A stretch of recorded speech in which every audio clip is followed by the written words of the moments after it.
Cora multilingual world's deadliest prisons, from Carandiru's Massacre to Goulburn's Supermax lockdown. Before we dive in, remember, only the brave subscribe. If you're ready for the darkest corners of the real world, hit that button. You're about to step into a story most people would never dare to hear. The sirens were already screaming long before Detective Mariana Torres reached the gates of Carandiru. It was October 2, 1992, what should have been a routine disturbance call. Instead, it felt like the entire city of Sao Paulo was trembling. A plume of black smoke rose above the massive concrete complex, thick enough to blot out the sun.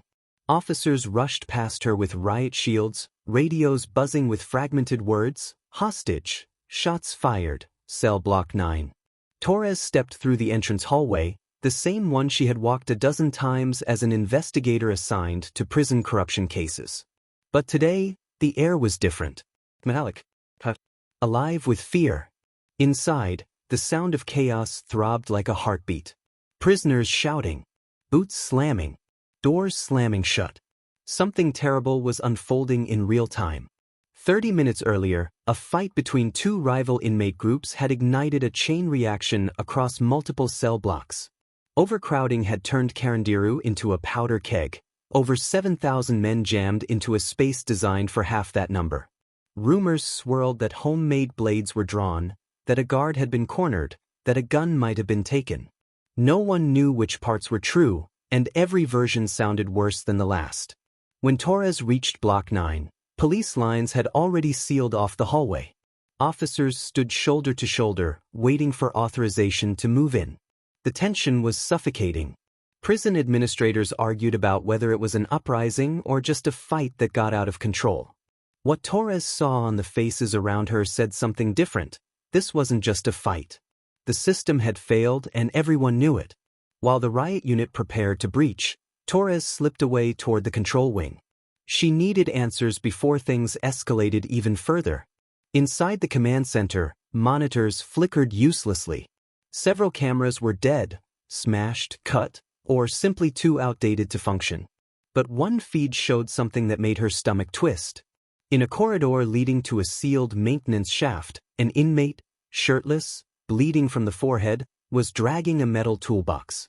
It wasn't the toolbox that bothered her. It was the door behind him, one she had seen only once, years ago, during a corruption investigation. A door that wasn't supposed to be opened without clearance from senior officials. A door rumored to lead to old and used tunnels built during the original construction. She zoomed in. The inmate looked over his shoulder, then disappeared through the door. The feed cut to static. Torres exhaled slowly. This wasn't part of the riot.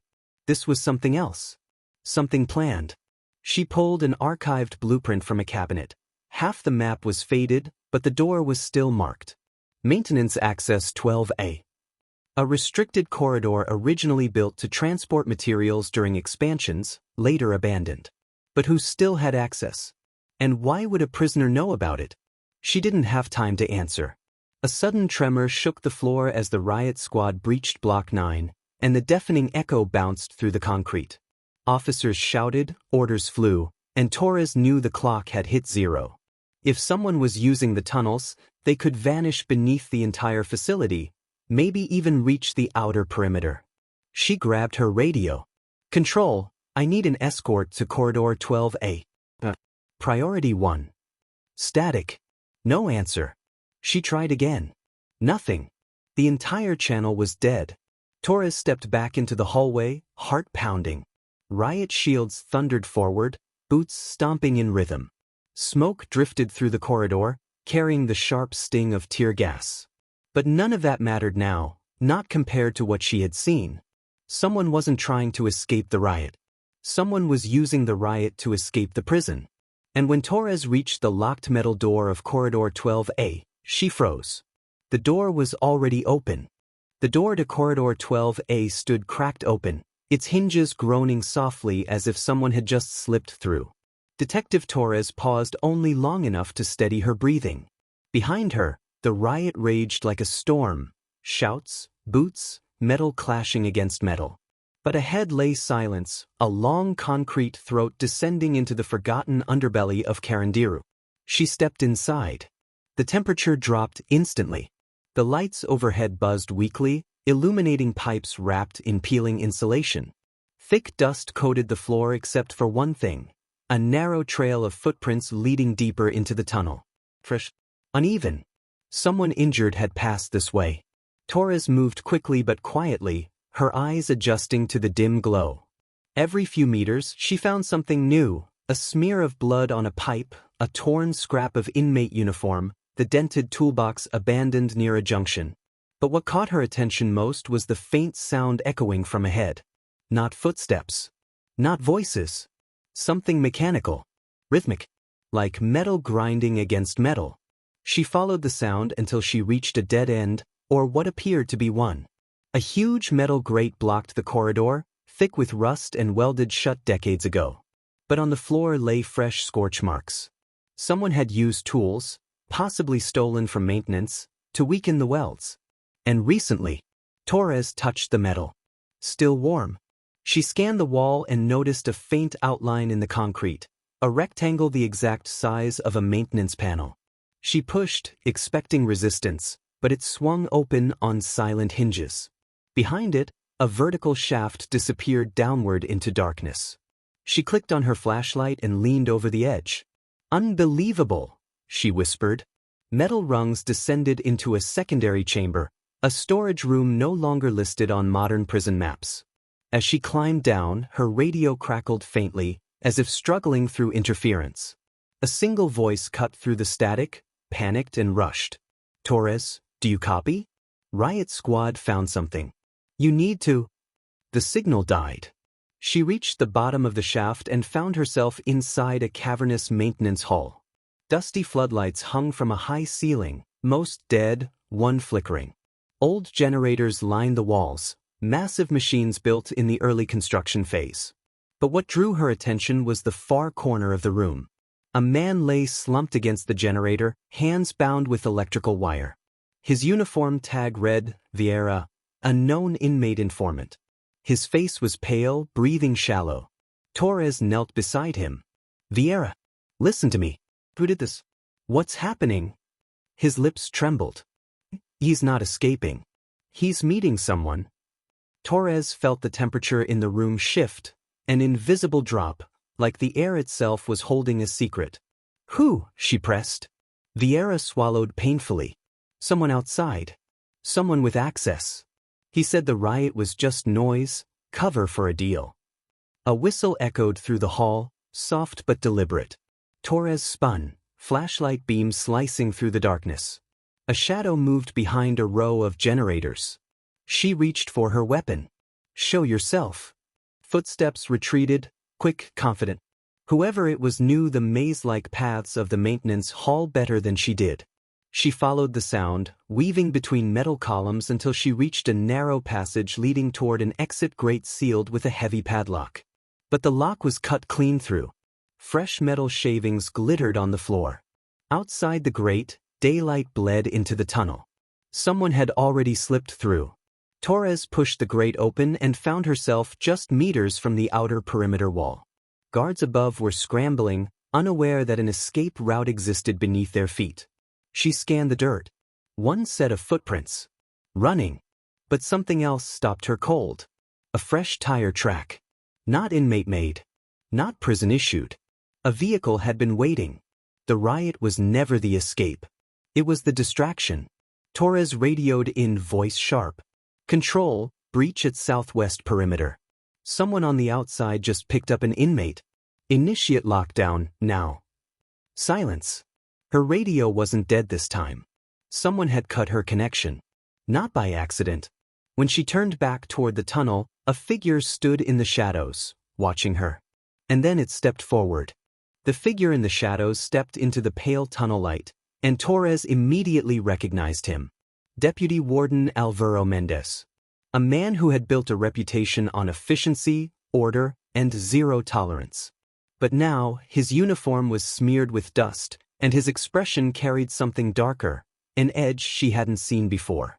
"You weren't supposed to be down here, Mariana," Mendez said calmly, as if they were discussing paperwork rather than a prison escape unfolding beneath their feet. Torres tightened her grip on her weapon. Then why is an inmate using a sealed maintenance tunnel someone in your position should have forgotten existed? Mendez exhaled, slow and deliberate, like someone rehearsing a lie he no longer needed to tell. Carandiru is a relic. A sinking ship. Corrupt systems, failed budgets, too many men crammed into too little space. Eventually, something had to give. So you arranged an escape? During a riot that's killing people as we speak. His eyes hardened, a chill settling over his voice. Not an escape. A transfer. Controlled. Quiet. Torres took a step forward, pulse hammering. To who? Mendez hesitated, but only for a second. Officers can't stop organized crime from operating behind bars, Torres. But certain groups outside can, if we give them leverage. The inmate you saw, he has intel on operations bigger than anything flowing through this prison. I'm doing what the courts never could. It hit her like a blow. This wasn't corruption driven by greed. This was corruption wrapped in the illusion of justice. A man convinced that crossing the line made him the solution. Torres shook her head. You handed an informant to criminals. No, Mendez corrected quietly. I traded him. A low rumble shook the ground beneath them, a vehicle speeding away from the perimeter. Torres lunged past Mendez, sprinting toward the open grate. She climbed out into the blinding daylight, breathing in the dust kicked up by the getaway car. It made a sharp turn toward the outer road, engine roaring. She grabbed her radio again. Control. Suspect vehicle heading southeast, black utility truck, no plates. Respond. Still nothing. Torres stared at the radio. Mendez hadn't just jammed her signal. He had shut down the entire channel. Boot steps scraped the ground behind her. She spun to find Mendez climbing out of the tunnel. It's over, he said. Walk away from this. No one will blame you. This prison was collapsing long before today. Torres stepped back, fury rising. And you made sure it collapsed on your terms.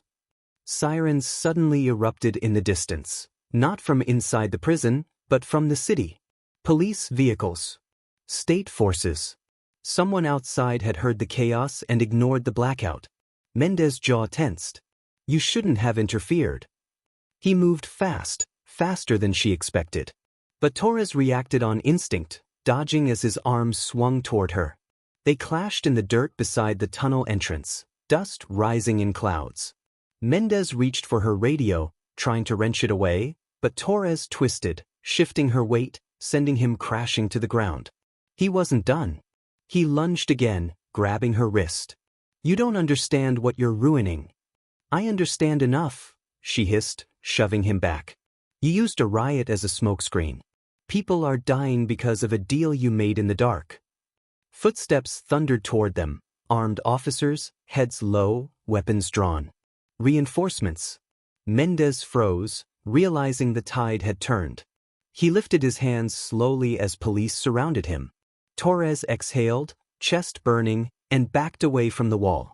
But her relief lasted only seconds. A guard sprinted toward her from the prison's interior, face pale.